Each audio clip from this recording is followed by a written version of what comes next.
c'est Bérangère. Je suis une ex-recruteuse reconvertie en créatrice de contenu. En fait, j'ai fait 10 ans de recrutement où j'étais salariée dans l'univers, on va dire, des ESN, donc des sociétés de services.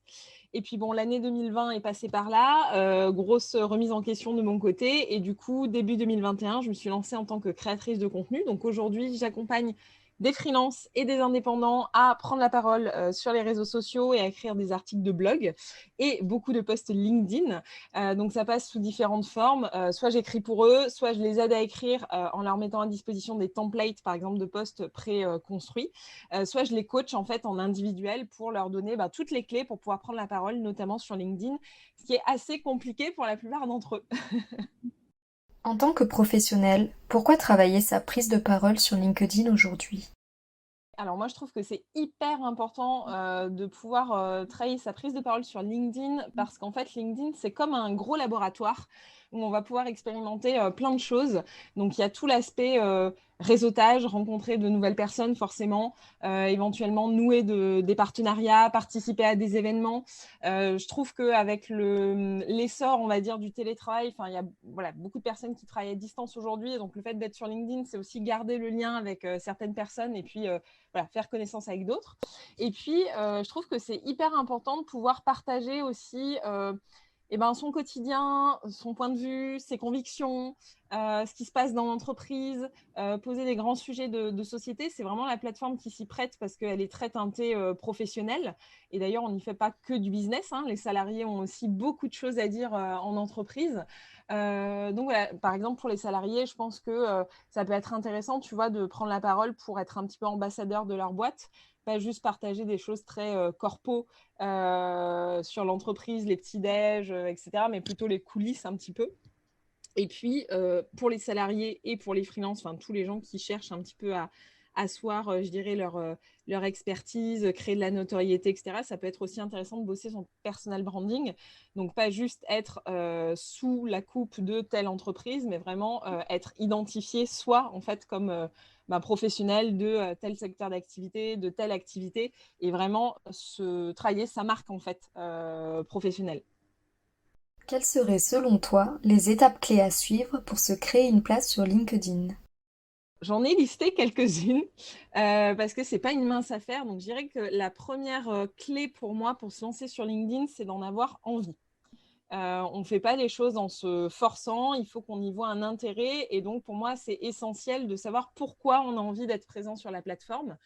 Est-ce que c'est parce qu'on a envie justement de se faire connaître et reconnaître? Est-ce que c'est parce qu'on a envie de partager des informations clés? Est-ce que c'est parce qu'on a envie de se rendre utile, de réseauter, etc., etc. Mais pour moi, il ne faut pas se forcer à le faire. Et puis, côté entreprise, c'est important aussi de ne pas forcer les salariés à le faire parce que sinon, le résultat n'est pas forcément toujours bon. Donc, le fait d'en avoir envie, de savoir pourquoi on le fait. Deuxième chose, c'est de savoir à qui on s'adresse sur LinkedIn. Parce qu'en fait, il y a énormément de profils utilisateurs. Donc, c'est un petit peu, tu vois, je fais le parallèle, mais quand tu fais, je sais pas, quand tu vas écrire, par exemple, un mail ou une carte postale, en général, il y a quand même des destinataires. Tu vas mettre le nom, prénom, l'adresse, etc. Et ben, c'est un petit peu pareil sur LinkedIn, c'est se dire, en fait, à qui je vais envoyer ma carte postale.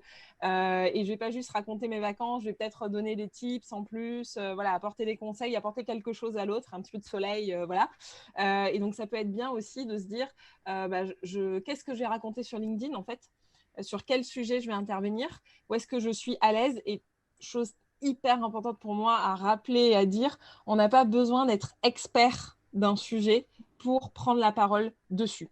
On peut très bien être débutant, et c'est OK, en fait, d'avoir une posture plutôt d'aventurier, d'explorateur sur LinkedIn et de partager les premiers pas, les premiers apprentissages, etc., etc. C'est aussi hyper intéressant. Faut pas oublier qu'il y a des gens qui en savent moins que toi, que moi, sur tel ou tel sujet. Et donc, c'est hyper intéressant aussi de pouvoir partager voilà, une progression, un cheminement.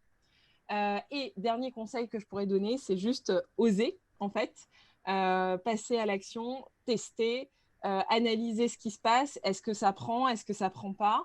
Essayer d'optimiser sa pratique. Il y a plein de ressources aujourd'hui gratuites, consultables, des articles, des vidéos, des podcasts sur LinkedIn. Donc voilà, vraiment, on peut se renseigner. Éviter aussi de trop se comparer aux autres.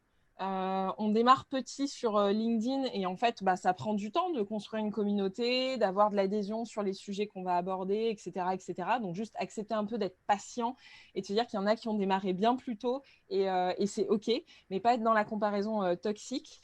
Et dernière petite chose à retenir, c'est que le contenu ne fait pas tout.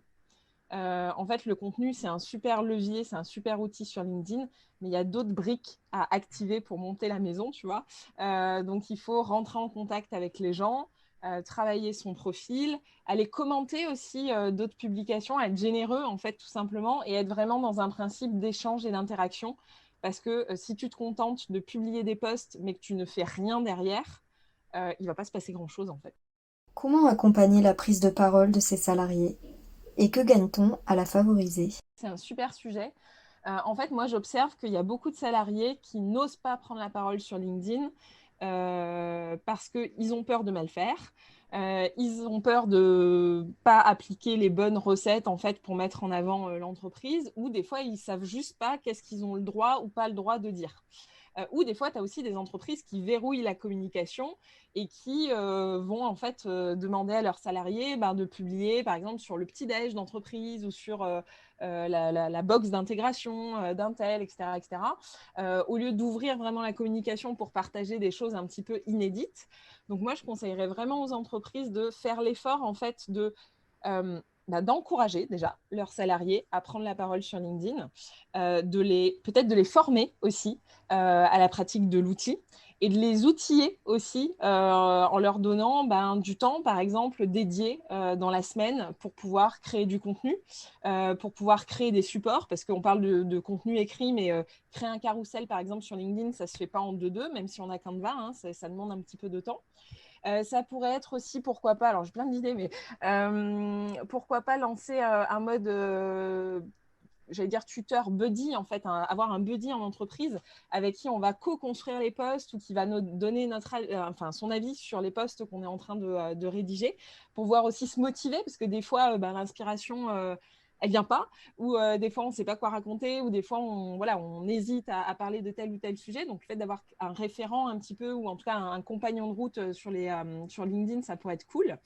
Après, tu vois, je me disais sur LinkedIn, ils ont créé un programme LinkedIn Creator pour les créateurs de contenu, avec plein de ressources, etc. etc. Pourquoi l'entreprise ne créerait pas en interne son propre programme ambassadeur, tu vois, sur LinkedIn, pour justement que les gens puissent prendre la parole et sans craindre, en fait, d'aller dans le mauvais sens. Voilà.